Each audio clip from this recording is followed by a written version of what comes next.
Ny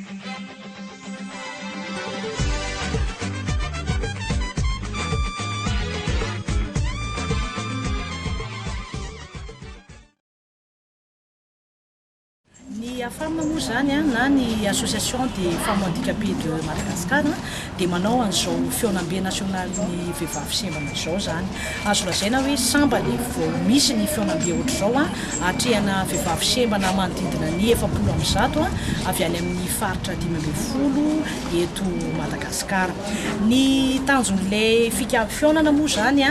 dia voalohany indrindra ho jerevanay zany ny fanatsarana ny fonctionnement an'ity AFAM ity. Ny faharoa manarakarak'izay dia hifidy zay ny mpitantana vaovaon'ny AFAM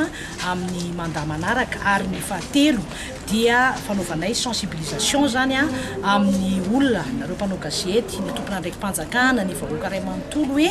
misy ny vehivavy manana fahasembanana karazana ao anatin'ny karazan'olona zany hoe diversité humaine, ary manana zo sy andraikitra tahaka ny olona rehetra ny vehivavy sembana. Ary ho fampafantaranay an'izay indrindra dia amin'ny lanonam-pamaranana izay ataonay amin'ny sabotsy ho avy izao eo amin'ny lapan'ny tanànan'Antananarivo dia ny maraina miaraka amin'ny mpitondra fanjakana moa zany, miaraka amin'ny vadin'ny filohan'ny republika, ministra mponina, ministra kolontsaina,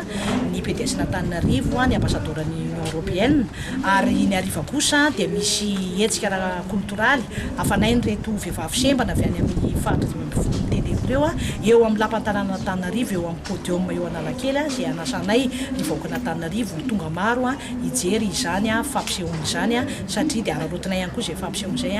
anaovanay message de sensibilisation ho an'ny olona. Zay no anton'izao fionam-be nasionaly ny vehivavy. Ny AFAM zany dia nijoro tamin'ny 30 aogositra 2020 ary araky ny sata fa 4 dia manao fionam-be izay isaky ny efataona, ary izay efataona izay zany dia amin'ny taona 2024 ity, ary zay ny antony nanaovana izao